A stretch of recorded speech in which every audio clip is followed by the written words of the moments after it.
Hello, everyone. Hello, Evans. Thank you so much for having me. So let's get to it. Let's get to it. So this is from a book I'm actually currently about to wrap up and to be published. It's called written by me. It's my experiences over the years of my journey as an actor. Titled "Seeking the Heart of the Character." It's gone through several titles, but me and the publishers are still fighting about that. So today we are going to be talking about how to maintain our ability to be actively present on camera on the word action. Now, this is where a good actress or an actor pushes themselves beyond the norm as if standing on trial for their lives to tell and bring forth the truth and nothing but the truth of that character and story. So heaven help them. So for us as actors to do this, we need to be fully engaged wholeheartedly in order to trigger those impulses, those sudden, strong, reflective, and unreflective urge or desire to act on cue. This is the moment where a confident director shouts, "Action!" And on that cue is where we, the audience, get to see the actors in motion express their attributes from flowing natural tears to sometimes a respectful natural love-making scene to a chair being broken on the head of another actor and a fight scene where one actor takes out 10 to 15 bad guys and saves the day, and the list goes on. Everyone giving their 100% of what's required in the script, to the point some actors give 150% more. We'll talk about that later. And as that camera rolls, the actor or individual or focus down to the background actors all begin to take us on a journey. Now, if the director is happy and moved by the honesty of what the actors are conveying, then two things would happen. The words cut, print, moving on will be the first word, or the second would come not even 5 seconds into the scene, simply because the actor has run out of gas or energy, is lost or nervous, butterflies. Then you would hear cut, cut, cut, simply because time and money is of an essence. He walks over, takes the actor or actresses, and politely tells them, "I don't believe in that scene. Dig deeper."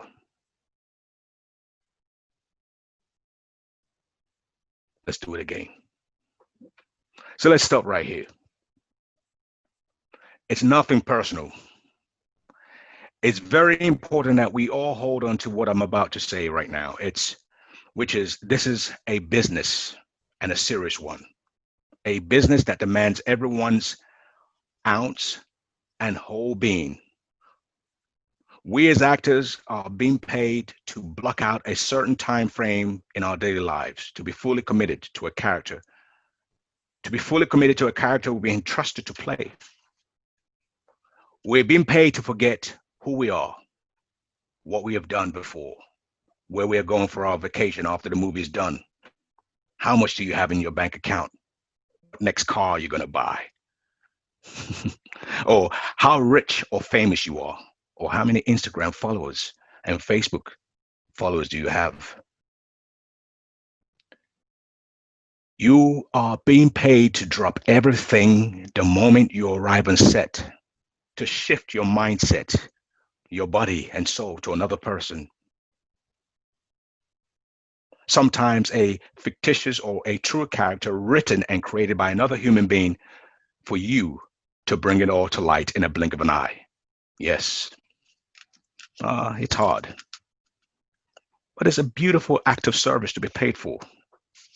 And all we have to do is commit to the character, be true to it, just for a certain amount of time. Then we snap out of it on the words cut, or it's a wrap, depending on how long our character's life is uncalled for. Now, we shift back to our real day-to-day self, because now we have to go back home to our families, our wives, girlfriends, boyfriends, and loved ones. And the greatest and biggest award once this is completed is the fact that it gets released and people get to see it. That is our biggest award and reward an actor would truly grasp for the rest of their life. The fact that you can show up on set and say, wow, I am working today. Even if you're just walking on the background, even if you just have two lines, that's an accomplishment itself. But it's only going to work once we are fully committed, once we are fully engaged to the character in that little time frame. So now let me rewind this back. Let me take it back. I start off by saying we're going to be talking about how to maintain our ability to be active and present on camera on the word action.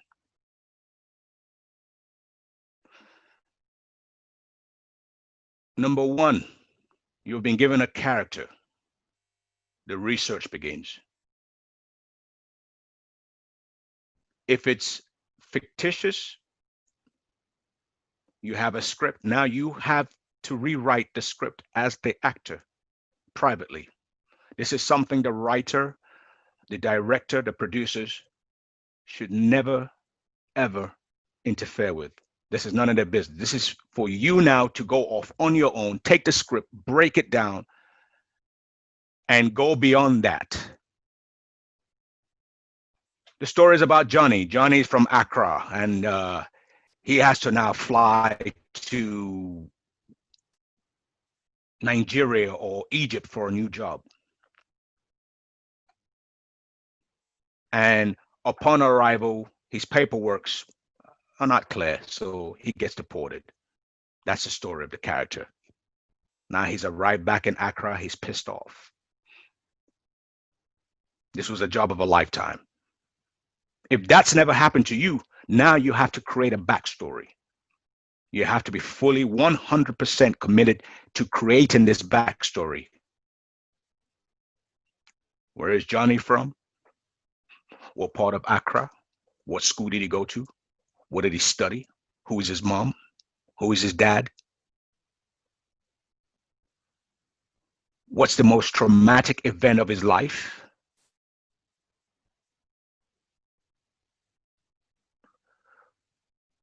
What does he like to eat? Who are his friends? You have to make a list of things that you already have in your life. Nothing special. You already have these in your life. Now you have to take that and put it on Johnny's back.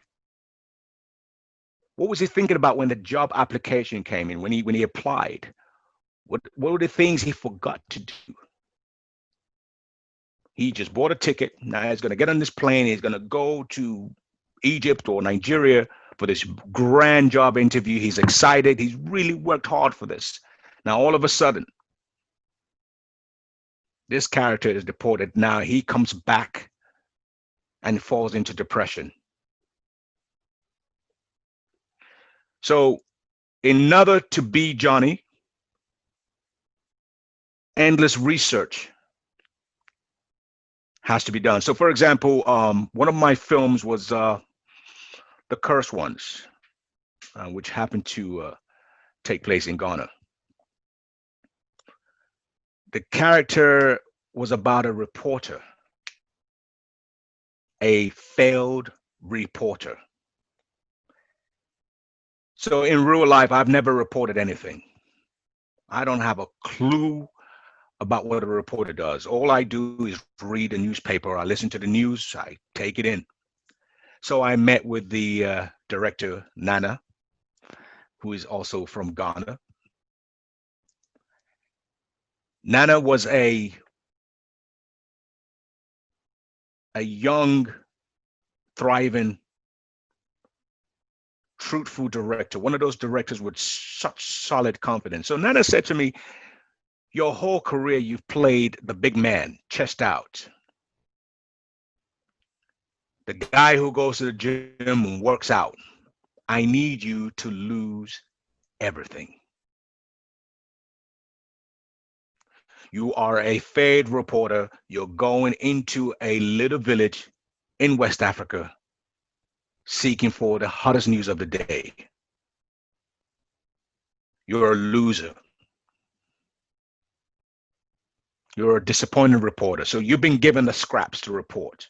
Now, your job is to go to this little village. There's a festival coming up. Report about the festival and bring it back to the big daily newspaper. And they will probably have a little small section of that festival reported by my character, Edwin. Eze Odu was the character. Nana, the director, was right. He's a failed director, meaning when someone is a failure, they have a certain posture. They would drop. There is fear, there is insecurity in the path and the way they do things. They've probably gone through endless divorce. This character is not the character that goes to gym and looks fit. So Nana gave me a list of what he wanted me to look at, what he wanted me to think about. And he made it very clear. You don't look like a guy that's ever been depressed. No, never been depressed. You don't look like a guy that's ever failed at what he does. Nope, never. I fight back. And he says, now you have to lose all of that and commit yourself to a loser, someone who doesn't seem they're going anywhere in life. And any minute they could just throw in the towel. And they've been at this game as a reporter for years, and they don't seem to be climbing that ladder. Many of his reporter friends apparently have gone on to report for the New York Times or CNN. But me, here I am, this character, reporting news in villages and funerals and birthday parties. Now I have to go to this small village, not knowing what awaits me. So what is the first thing I would do? And here I am in London, sitting in a beautiful cafe with this director, and in 6 weeks, we would have to head out to Ghana. It will be my first time in Ghana. So as I would prepare over the years when I take on a role, if I'm playing a character I know nothing about, I start making phone calls. So in this case, I made a phone call to a retired award-winning journalist, a reporter, and spent 4 of those 6 weeks with him, taking me around the press offices, what they do, how they go about gathering their information. And this guy, I literally watched every ounce of move he made. I was watching his stories. Here's an Englishman who's been to Africa. He's gathered news around the world, how he did them, how he told them, what extent he went to get those news. And I took notes, mental notes. I asked him questions, his age, where he was from, what school did he go to, everything. I take all that, put them down in my little private notebook and rewrite the script based on his notes, infiltrating all of that. It was hard work. And keep in mind, at this time, I haven't even memorized the script. Because one of the biggest mistakes we do as artists is we just jump onto the song, or we just jump onto the character, and we don't take our time to go deeper. So what happens is, if I didn't take those information and align them with the script, what would have happened was it would just be a skeleton, a characteristic of skeleton. It'd just be one of those characters you get by. You just get by. Your lines become like something like someone reading a phone book, what we call phone book acting. You know, the kind of acting where you read and you go, well, uh, uh, it just drags. And by the time you're done, the audience is moving on. So to avoid that, I like to go deep into the character. Besides my mission with this reporter, this English reporter, this award-winning reporter, I also did my extensive digging on award-winning reporters. With those two combined, I was armed, I was ready. Now all I had to do from the moment I got on that plane was just go through the dialogue. Simultaneously looking at my reports, looking at moments on my journey with this wonderful reporter who literally let me into his world, taking those moments, down moments, ups and down moments. I questioned him about, was there a moment in your life where you were so down? He said, yes, I remember writing a beautiful piece, and all of a sudden, the war in Iraq, um, the Iraqi had invaded Kuwait, and that was the news. So this piece that he was working on for the last few months, upon release, where he was supposed to have front page of this article, was tossed out the window. Now, that's like I could relate with that. That's like an actor promised a role, and all of a sudden he gets a phone call saying, sorry, the role has now been offered to someone else. So I could sympathize with that as an actor. But anyway, with this armed and ready, when I arrived on set, I wasn't Oris. I was Edwin. I was the character, full on, drinking like the character, eating like the character, going back to the hotel like the character, waking up, sleeping like the character, walking like the character, making sure that once the word action was screamed out by the director, I fully committed as if I was on trial. And I love the fact that the director made it very clear to me, you are the lead of this film, and if anything happens or fails, it's all on you. Which means I had to make sure I'm on time. I had to be aware of the set. Who are my fellow actors? Who are the extras? What were they wearing?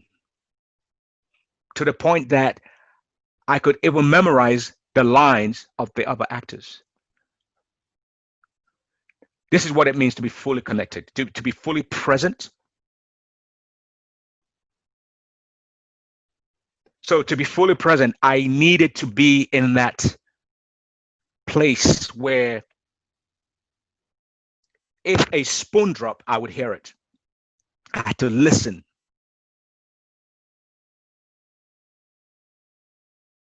I could literally smell the person next to me, myself when I was perspiring, literally everything, your senses is just wide open. Now I'm not Oris. I am this character, to the point that you could almost understand the language of the Ghanaians around you. You know, when they speak Twi, I could hear it. Atise, I could hear it. You could just, I'm just this English guy, this Nigerian-born English actor. But I removed all of that. What I've done, don't want to know about it. I fully committed. And this is the rule of thumb. This is what I would take when I embark on a project. I'm no longer a father. I would literally take all of that out and become the character, live the character, go to bed the character, smell, literally create or find what this character would eat.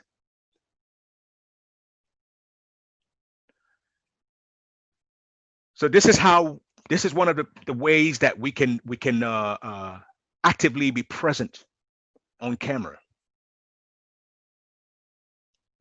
So the one thing I don't try to do is literally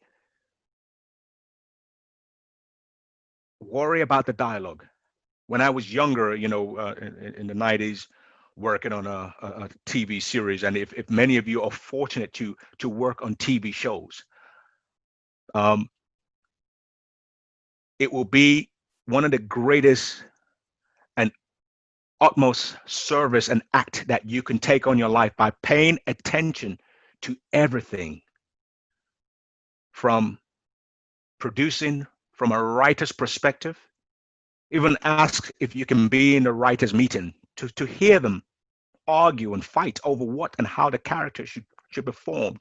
Um, Sometimes just sitting by the producers while they make those phone calls, fighting for that little extra funds to go bigger with the explosions, or to go bigger with more actors or more crews or certain things to be done. And it's your job to understand that, because the older you get, when you're hired based on your experience. A director is not going to bring you, especially in my day, now more so than ever, with all that's going on. A director is not going to bring you on set for you to fluff on the first take. They can't afford that. The director has so much other things to do. He has someone hired to go answer to. The lesser the take, the better the director's life. And if the director's happy, you rest assured you're going to be going on a journey with that director right after that movie, which I'm very fortunate to move on to other projects with many directors. And the reason I'm telling you this is, when you are fully committed to the present project or what you have in front of you, once you give it 150 to 200% of your life, from A to Z, everything, to the point that if we were to shoot a scene today, let's say today's scene is supposed to take place in a church.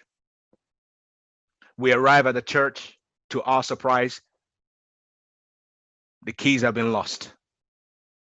Now, at a drop of a dime, the producers and the assistant director will now like to move to another scene that's outside the church.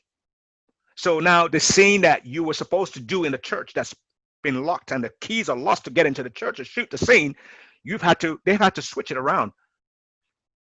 You have to be so drenched and ready that you're ready to shoot that scene. Yeah. When they walk over to you and say, listen, we know we were supposed to shoot this outside scene tomorrow, but we're going to shoot now due to the fact that we can't get into the church, the answer should be, I'm ready. Let's do it. Now you're present. Now you're really working as an actor. So I think I'm going to hold on back today regarding all of this, because I would like to take some questions and answers from everyone. I don't want to hear myself talk too much. So so yeah. Evan, are you there? I'm here. All right, sir. Any questions? Yes, I think I posted in the page. We don't have any questions so far. Okay. All right. So I think you can keep it on. I've Oh, already informed them. So when the question okay. comes in, I will let you, and we get on. Okay. All right. Fantastic. Okay. So, um, I talk about how one should be fully engaged.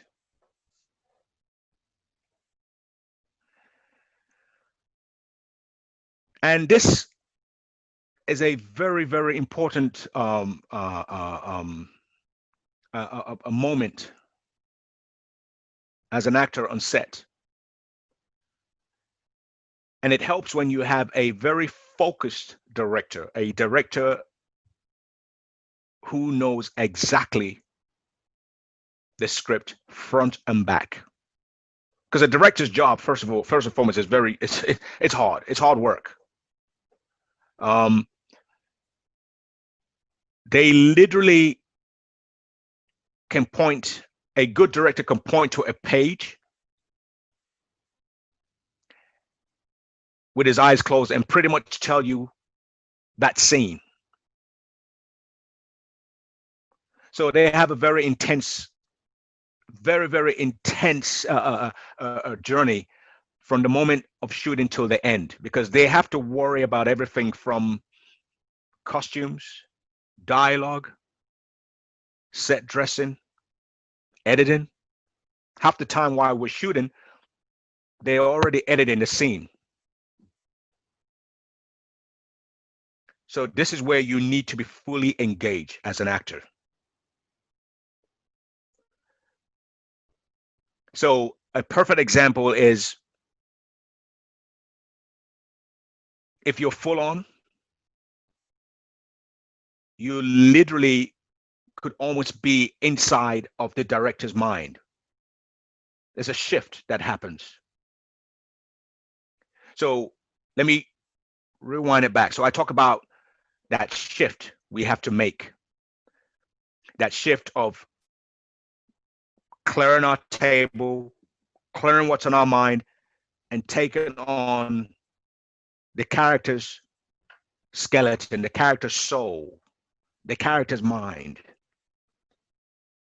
Now, once you are in that place, engage in that place, there is another real engagement that takes place, the other actor. This is where you have to listen very, very carefully to the other actor, because if the other actor somehow isn't as prepared as you are, you still have to help that actor. You have to support that actor. So you may be working with an actor who has so much going on in their life that when they arrive on set, they're not arriving as the character. So you kind of give them leeway. You think, okay, maybe they're not, they haven't got their costume on. Now they put the costume on and now they're like, okay. They're still talking as themselves. They're not even going through lines or dialogue with you or speaking as character to character. So you're like, okay, see, this is what I mean by engaging. You're listening, you're feeling them, you're listening to them. Then all of a sudden, action. It can go two ways. That actor, he's on point with the lines. Now, he as a character or she as a character, they're not there. You have to take on that responsibility, because the fact that you are on top of your game, you can fall flat on your face. Because now it isn't about you, it's about teamwork. You got to protect that actor. You can't leave that actor out there to dry. So if you are fully engaged, you are aware of everything, your senses, everything is. And when that other character is falling, because of your research and your extensive hard work, you're able to pick that other actor up psychologically, giving them that confidence through your character. And it could be as simple as almost signaling to him or her where they should be at. So as an actor, we have our hands pretty full. When we engage, we are truly connected to everyone on set, down to the makeup artist, down to the DP. When the DP walks over to you in the middle of your dialogue rehearsal or in your state of mind of that character, you got to come out of that as quickly as possible, give them room to do what they need to do, and step back. So we have to share that moment. We can't be the actor that's just like stand alone. We have to share that moment because, you have to be incredibly there you are. Your wish is also for the rest of the team, the other actors, down to everyone, to be in that joyful place with you. All of you dancing and playing with a character, just moving and playing with a character. And a good director would sometimes take the load off that actor who's so well prepared, making sure everyone steps up with that actor. So this is teamwork. So being engaged is also being engaged with the director, the writer, the other actors, the makeup artist. The makeup artist could easily make your day. You could show up on set and you are struggling to climb into that arc, that place that you were yesterday. Now you may have done if you have 15 days shoot, the first 3 days you are on fire. Now on the fourth day you are drained, you're tired. You're tired, anxiety, you're nervous. Now you have to sort of climb back, and that makeup artist, as they put that makeup on, could play the right a certain music because they know you. They've done their research on you. They know what you like. Could play that certain music that could just bring you back up there. So we have to be engaged with everyone in that time frame. It's very, very important that you support everyone around you. It's a family affair making movies. So it really takes a lot when we're on screen, when we're performing. It's more than you just being on the screen, because we have to also really thank those makeup artists, the caterer, those people that make those, even if it's a simple cup of coffee, if it's a short film, and sometimes all they have is a cup of coffee and sandwich. Be grateful for that. You have no idea where that's going to lead to. Because when that caterer leaves that set and goes home, they're like, man, I worked with this young actress or this wonderful man today. Man, just such a joy to work with. You might not be the greatest actor or an award-winning actor, but your attitude goes a long way. So it's about being, it's about engaging in that place. So yeah. Any questions? Yes, there's a question for you here. Okay. And it says, on which basis is an actor chosen as a lead actor and a supporting actor in a film? Experience. Usually people go by the last film you're in. And when I say experience, it could be a first-time actor coming from as simple as a short film where they did their homework, where that actor walked into that film, and literally his performance or her performance was so riveting, everyone in the industry is talking about you. Everyone.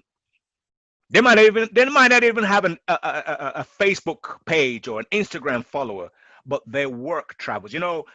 When this festival started, Amake gave a very incredible speech, and along the lines of that speech, she said, "Film today, film forever.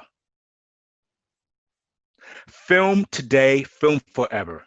So on the basis you are chosen according to the cast list is based on your work and experience and how you and your consistency to deliver. And your consistency to deliver from A to Z. You're consistent in your performance. It might not be, you might not be in an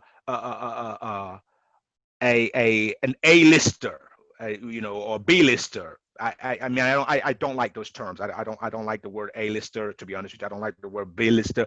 An actor is an actor. A director is a director. A producer is a producer. Period. Nollywood, Hollywood, doesn't matter. It could be that. It could be that one little scene in a film, in a 5-minute short that you did, and everybody in the world is like, man, you got to see this film. You got to see this film. So based on that. Okay, so the next question is that sometimes the character is not really given the exact dialogue, but the reaction is great. But as a director, you still want that line delivered, and by doing so, you cut the flow. Do that kill your fire as an actor, or will rather help push you to do better than the previous delivery? If yes, how and how do you bounce back as an actor within that moment? Okay, this is where your homework and your engagement to the director and the writer is key. If you have done a justifiable homework, no matter how the dialogue come, you make it work. You got to do your homework. You got to do your homework. You got to work. You got to do your research to the point that when you speak to the writer and say, you know what, man, this line, this character wouldn't say this, man. Sometimes they will disagree with you. See, here's what I've done in the past, and I'm glad this is a great question, because I've had a problem with this, and I'll be honest with you. I'll tell you what I did. I spoke to the writer about it, a certain situation. I don't want to go into too much details, and exactly the way you've asked me this question, I was in that place. So you know what I did? I rewrote that scene, that dialogue, and when they said action, I delivered that dialogue. Guess what? They took it. Because they believed in the fact that they believed my homework, they believed my research, they believed the passion. When I switched off to play that character, I gave it my heart and soul, 150%. You kidding me? So you have to come with that attitude. You really have to stand your ground, because at the end of the day, you want